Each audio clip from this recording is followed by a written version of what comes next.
Okay, you're in Uncle Joe's workshop, and I'm going to talk to you today a little bit about doming and sinking, two techniques that kind of go together with jewelry making. And first thing I'm going to do is a sinking process. I have a sinking block right here, and I have a piece of metal that I've polished. I want to put it into the sinking block, and the goal is to get this a nice dome shape. You always wonder how they get those nice dome shaped pieces. Well, this is it right here. I'm going to start first, the piece in there, and I've got a leather mallet, or actually just a nylon mallet, and what I want to do is I want to tap this in here and just kind of turn it as I tap it. Watch your fingers when you do this.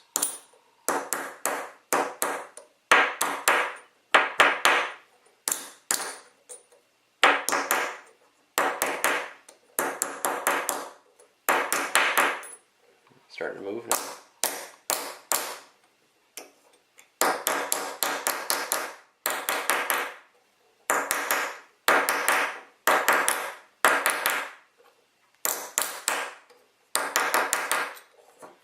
Okay, it's not too bad, and that's what I've got so far. It's got a nice curve to it, and it actually curves both ways. Because it's longer than it is wide, it doesn't quite show you a very nice dome, but it's domed. I'm going to hit it a couple more times in the middle just to make sure I got the center deep as I want it.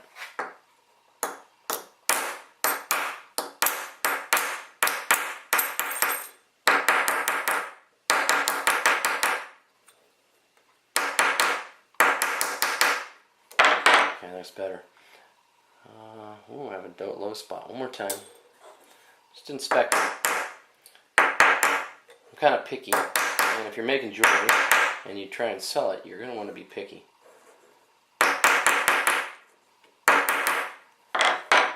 Okay, that's not too bad. Okay, now let's set up for the next process. Next process that I'm going to do is the actual doming part. Okay, and I have a doming block for this. So I'll move this out of the way.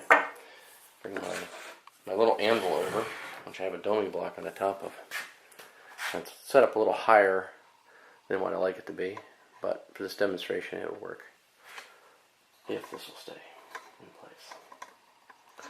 There we go.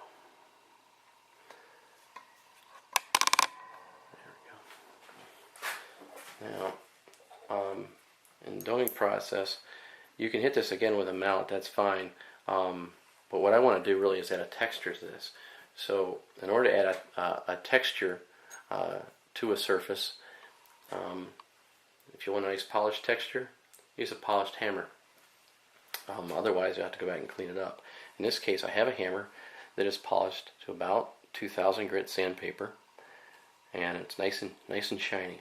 And so as I hit this piece, I'm going to work my way around the perimeter and then around concentric circles all the way to the center. And as I do that, you're going to see the texture begin to show up. It's already been polished, the metal has as well, so it'll make this texturing quite nice.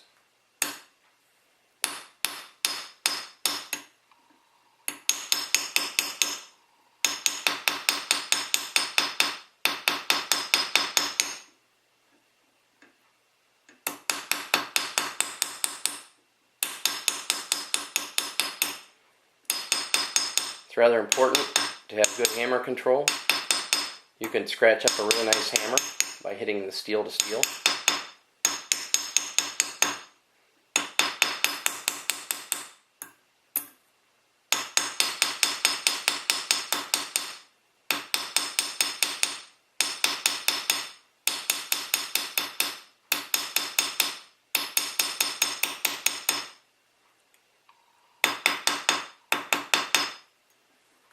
Okay, see so far what I've done.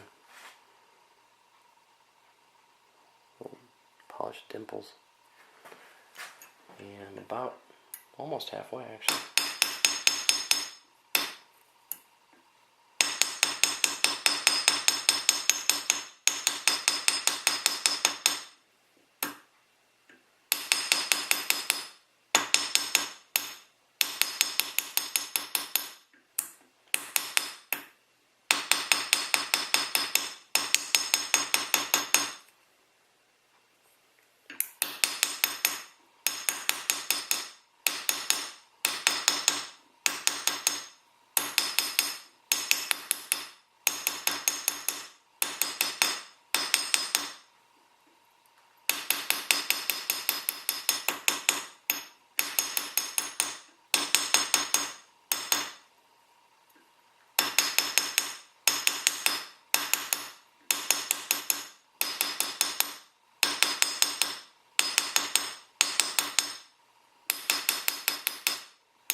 A little bit left in the middle.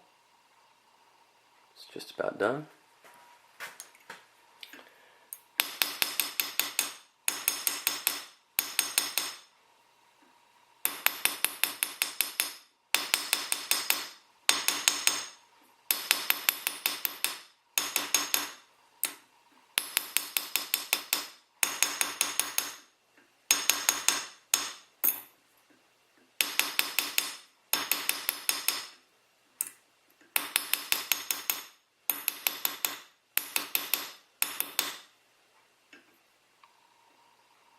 Okay, that's done.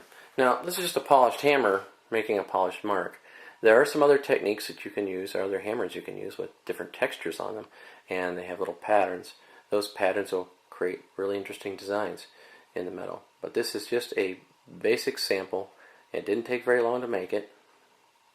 If I make two of these, say as a set of earrings, you're looking at about $40, maybe $50 because they're silver. If I had two of them. Maybe something a little more than that. Depends. Not a lot of time involved. Really neat result. Now, I can go back and hit this with Zam to finish it and repolish it one more time before I put it in a box. That's it.